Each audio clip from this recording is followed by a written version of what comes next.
आप सुन रहे हैं बॉम्बे लोकल की पेशकश दुनिया घर। मैं हूं अक्षत। तो शुरू करते हैं।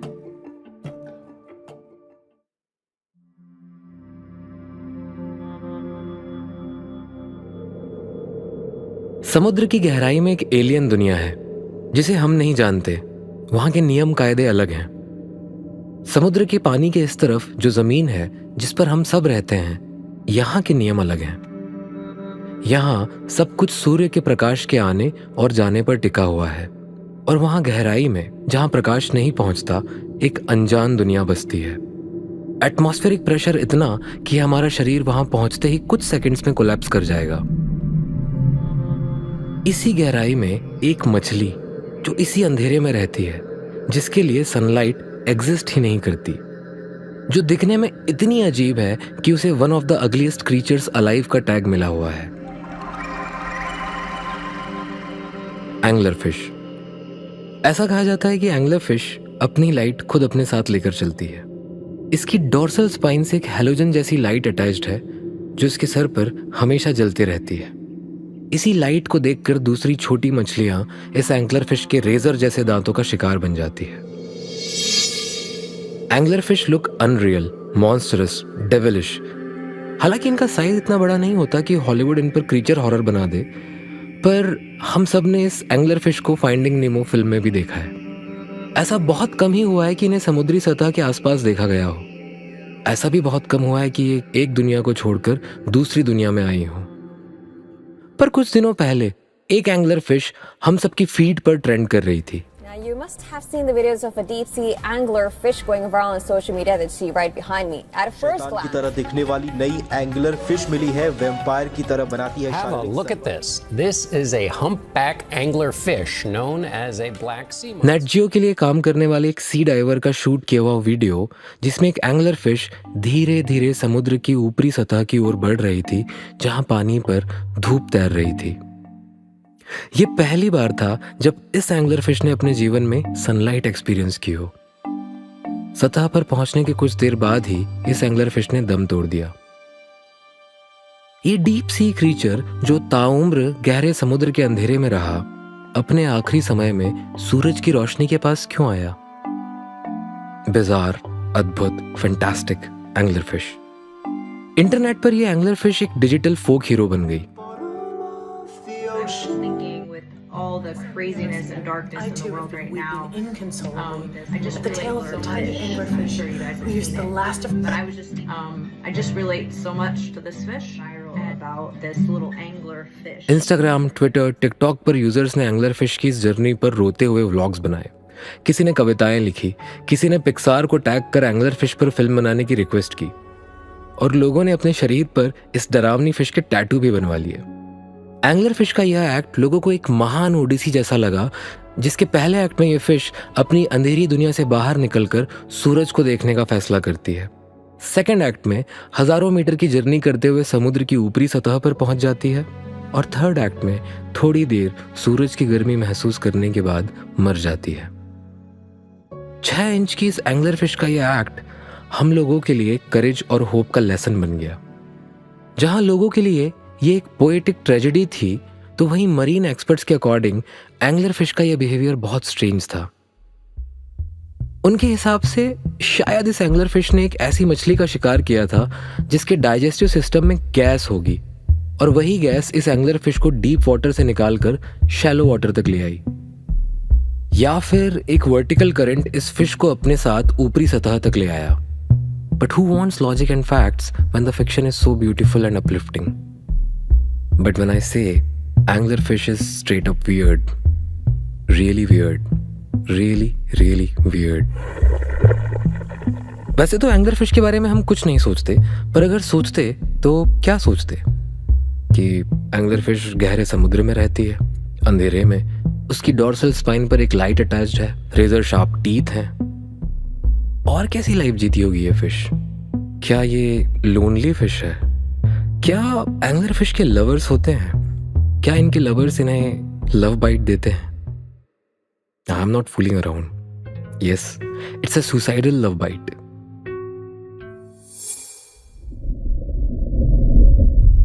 डीप सी के इस हिस्से को मिडनाइट जोन भी कहा जाता है। यहाँ कोई सनलाइट नहीं, टेम्परेचर बहुत कम, एक्सट्रीम प्रेशर, खाना ना के बराबर। इस प्लैनेट की सबसे चैलेंजिंग जगहों में से एक। तो यहाँ की लव स्टोरी भी स्ट्रेंज ही होगी। Technically we are talking about love stories of the weirdest living beings. Angler fish की मीटिंग प्रोसेस हम ह्यूमंस के लिए बियॉन्ड कॉम्प्रहेंशन है। एक मेल जो एंगलर फिश से बहुत छोटा होता है। अगर एंगलर फिश 5 फीट की है तो मेल का साइज 1 या 2 इंच के आसपास होता है। मीटिंग की प्रोसेस में मेल एंगलर फिश को आकर काट लेता है। धीरे धीरे मेल अपनी बॉडी एंगलर फिश की बॉडी में फ्यूज कर लेता है और एक पैरासाइट बन जाता है। एंगलर फिश मेल की ज़ॉम्बी बॉडी के लिए लाइफ लॉन्ग खाने का इंतजाम करती है और फिश के लिए मेल की zombie body life long sperm supplies करने का काम करती है। So basically the male is practically reduced to living pair of balls. इसका एग्जिस्टेंस बस यही है। ये मेल जो अब एक पैरासाइट बन चुका है, एंगलर फिश के साथ तैरता रहता है। ऐसे भी केसेस हैं जहां 5 मेल एक साथ एंगलर फिश के साथ फ्यूज हो जाते हैं। Sexual parasitism. Now, how do you write poetry about anglerfish? It's very tough to make sense of this world. वो anglerfish लाइट को एक्सपीरियंस करने आई होगी ये कहना मुश्किल है। हम इंसान जानवरों को, पेड़ पौधों को सदियों से ह्यूमनाइज करते आए हैं। ऐसे ही स्पिरिट्स पर कई फिल्म्स बन चुकी हैं जिसमें जानवर या एलियन एक ह्यूमन स्पिरिट मॉरल वैल्यूज को रिप्रेजेंट करते हैं और हमेशा इस स्पिरिट को बड़े पर्दे पर देखने से हमें एक उम्मीद मिलती है। पर ऐसी कहानियों का एक दूसरा पक्ष भी है जिन्हें सुनकर हम उम्मीद ढूंढने से ज्यादा अपने एग्जिस्टेंस को लेकर परेशान हो जाते हैं। मुझे इन लिविंग बीइंग्स की लाइफ के ये एस्पेक्ट और ज्यादा फैसिनेट करते हैं जहां पे वो डिसइल्यूजनमेंट और हमारी इंसैनिटी, हमारे डिस्पेयर्स को रिप्रेजेंट करते हैं। एनिमल्स अपने नॉर्मल बिहेवियर से जब भी हटकर बिहेव करते हैं तो या तो वो इंस्पायरिंग होता है या उसमें होती है एक अजीब सी dark madness that nobody wants to talk about. Barbados का एक बीच, फुल मून नाइट, चांद की साफ रोशनी में रेत चमकती है। हैक्सबिल टर्टल के सैकड़ों हैचलिंग्स रेत से बाहर निकलते हैं। निकलते ही उनका इंस्टिंक्ट उन्हें बताता है कि चांद की रोशनी में सबसे बड़े होराइजन की तरफ आगे बढ़ना है, मतलब समुद्र की ओर आगे बढ़ना है। सैकड़ों हैचलिंग्स समुद्र की दिशा में आगे बढ़ते हैं और अपने शरीर पर पानी को महसूस करने के लिए लगातार चलते जाते हैं। इसी बीच से शहर लगा हुआ है। इन सैकड़ों हैचलिंग्स में से एक नन्हा टर्टल बहुत कंफ्यूज्ड है। रोशनी अगर चांद से आ रही है तो शहर की तरफ से भी आ रही है। बहुत सारी शहरी रोशनी से मिलकर बना एक तरह का स्काई ग्लो इस नन्हे टर्टल को कंफ्यूज कर देता है। वो मुड़कर आगे बढ़ चुका है शहर की तरफ। इस नन्हे टर्टल के पीछे और भी टर्टल हो लिए हैं। जैसे जैसे समुद्र पीछे छूट रहा है, नरम रेत सख्त होते जा रही है। कुछ ही दूरी पर सड़क है और कई ट्रक और कार्स तेजी से निकल रहे हैं। इस टर्टल के पीछे और भी टर्टल आ गए हैं। जिसे घोंसला छोड़कर जाना था समुद्र की ओर, वो डिसोरिएंट होकर बढ़ चला है शहर की ओर। सड़क तक पहुंचने से पहले ही इनके इंतजार में बैठे हैं हंटर, क्रैब्स। डिसोरिएंट होकर शहर की तरफ मुड़ चुके कछुओं के बच्चों के लिए इन क्रैब्स ने अपने घर सड़क के पास बनाने शुरू कर दिए हैं। यहां से भागकर बच पाना इन नन्हे टर्टल के लिए असंभव है। जो टर्टल सबसे पहले शहर के स्काई ग्लो की तरफ बढ़ा था, उसने सड़क पर चलना शुरू कर दिया है। एक के बाद एक गाड़ियां इस सड़क पर से गुजर रही हैं। नन्हा टर्टल बिना कुछ सोचे समझे आगे बढ़ा जा रहा है। उसे कुछ दूर चमकता नीला सा दिखाई देता है, जैसे पानी की हलचल। कुत्ते उसे देखकर सूंघते हैं। वो अचानक रुक जाता है, फिर चलने लगता है उस नीली रोशनी की ओर। एक गटर की ग्रिल को पार करते हुए 2 रॉड्स के बीच में फंसकर अटक गया है नन्हा टर्टल। वो फड़फड़ाता है, पूरी शक्ति से इस ग्रिल से निकलना चाहता है, पर जल्द ही ये थक जाएगा। शरीर में हलचल रुक जाएगी।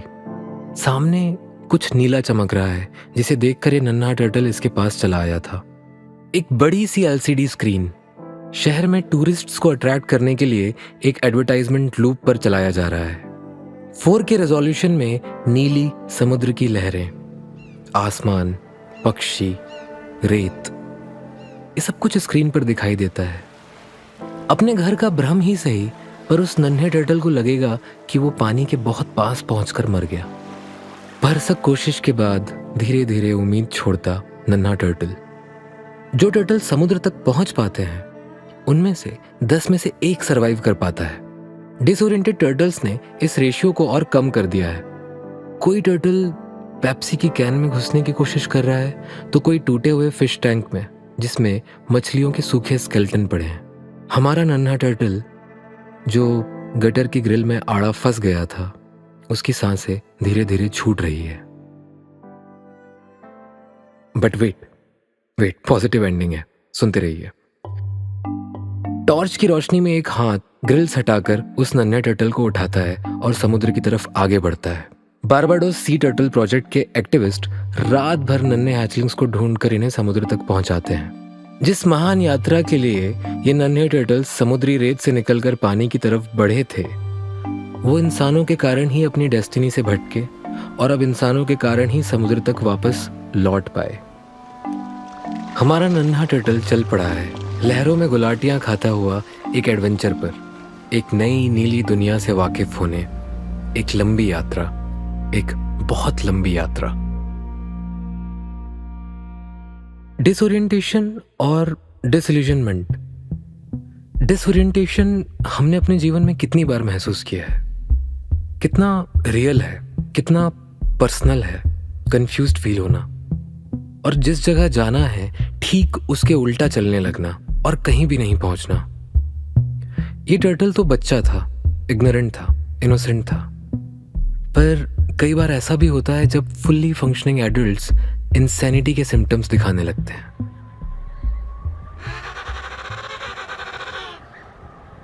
Penguins, Antarctica. German filmmaker Werner Herzog की film Encounters at the End of the World से ली हुई कुछ audio clips. Dr. Ainley, is there such thing as insanity among penguins? Could they just go crazy because they've had enough of their colony? Well, I've never seen a penguin bashing its head against a rock. They do get disoriented. They end up in places they shouldn't be, long way from the ocean.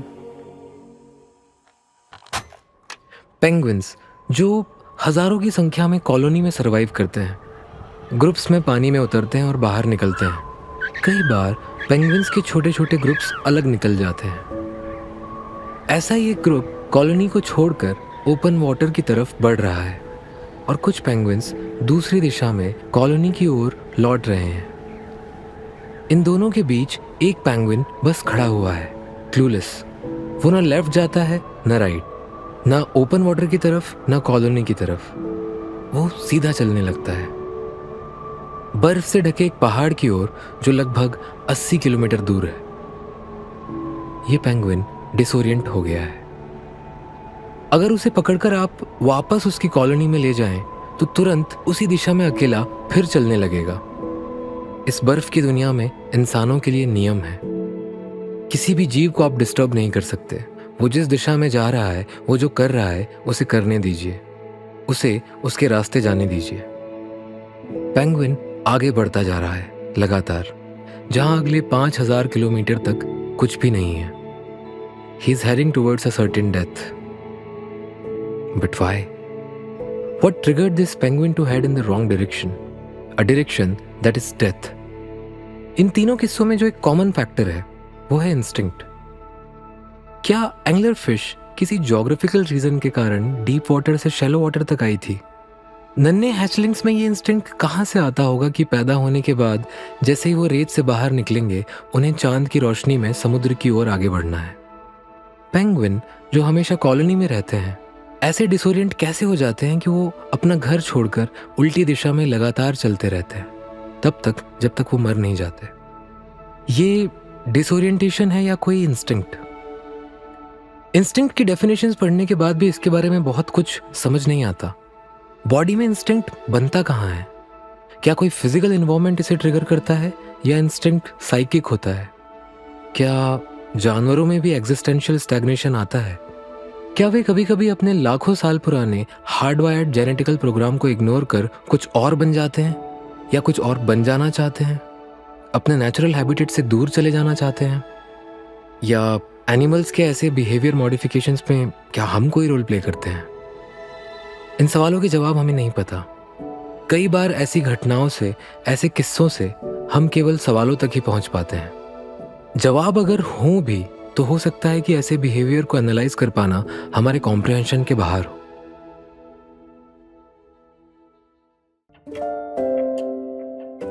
अगर आपको ये mini episode पसंद आया हो तो हमें Instagram पर follow करें, ट्विटर पर फॉलो करें, लाइक करें, हमारे एपिसोड्स को शेयर करें, सब्सक्राइब करें। ऐसे ही किस्सों को सुनने के लिए, ऐसे ही सवालों से रूबरू होने के लिए सुनते रहिए दुनिया घर।